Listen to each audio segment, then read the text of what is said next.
Masayang araw Pilipinas, another day, another Ate Paplin. Ayan, so may dumating nga tayong order at ito ay consumables po para sa gagawin kong mirror badge na dapat magawa ko siya before mag-November 28. Ito po kasi ay order ng aking best friend.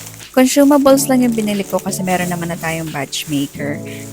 Ayan, so ang ganda nga kasi kompleto siya and may freebie pa na transparent film na glittered siya and may pa star-star pa na effect. So okay naman at kompleto naman ang ating materials for mirror badge making. And ito nga, yung mga salamin. And kudos kay seller dahil maayos po niya naipak ang mga mirror at wala pong basag. Yan, kumuha pa nga tayo ng sample and dalawa pala yung nahugot ko dyan. Check pa lang ng mirror kung maayos pa siya. Oops, sumili pa. Inulit pa. Hagardo Verzosa na yan, V.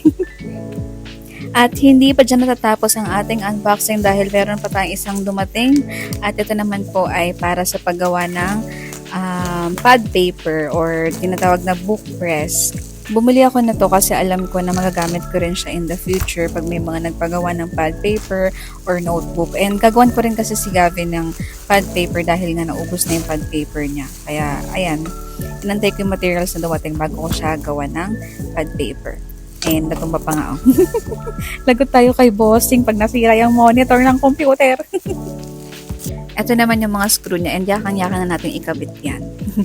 So, ito na nga, nakabit ko na siya. And, tada! Ang ganda niya, di ba? Ang kapal nung wood niya. And, parang ang sarap-sarap gumawa ng notebook, ng papel, at ng kung ano-ano pa. So, ito nga is, bago natin gawin yung mga orders na yun, kailangan mo natin magtrabaho. Work muna tayo dahil 7 p.m. na. At ang aking working hours po kasi ay 7 to 9 p.m. po ng gabi. Usually, at ako po ay nagtuturo online. Ang mga estudyante ko po ay Chinese. So, baka may magtanong, bakit nagpiprinting business ka pa? May trabaho ka naman pala. Hindi ko rin po alam. Sa totoo lang, therapeutic kasi siya sa akin. Kapag may ginagawa akong crafting, parang dun nawawala yung stress ko or nawawala yung lungkot ko or nawawala yung...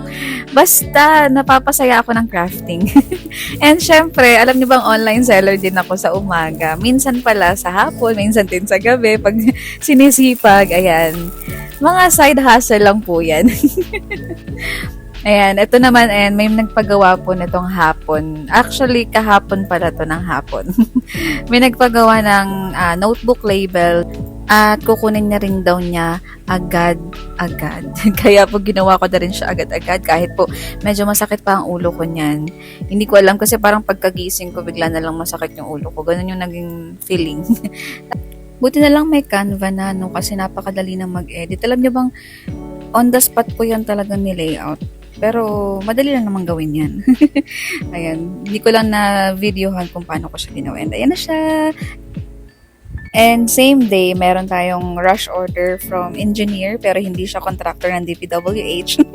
Ito nga ang caricature. First time kong gumawa nito actually. Pero matagal ko nang gustong pag-aralan talaga kung paano gumawa ng caricature. And buti na lang nagawa ko siya na maayos kahapon.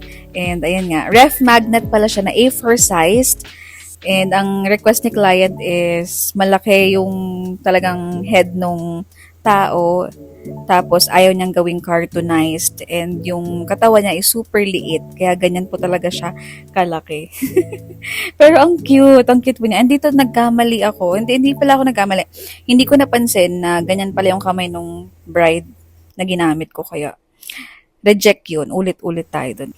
Pero okay lang kasi ganun talaga pag first time. And ito nga kaninang umaga, gumawa ako ng Christmas box para pang gift and itong money envelope. Salamat at nakaabot ka sa dulo ng video ko. So kung interested ka sa mga craft ko, PM ka lang for orders. Bye!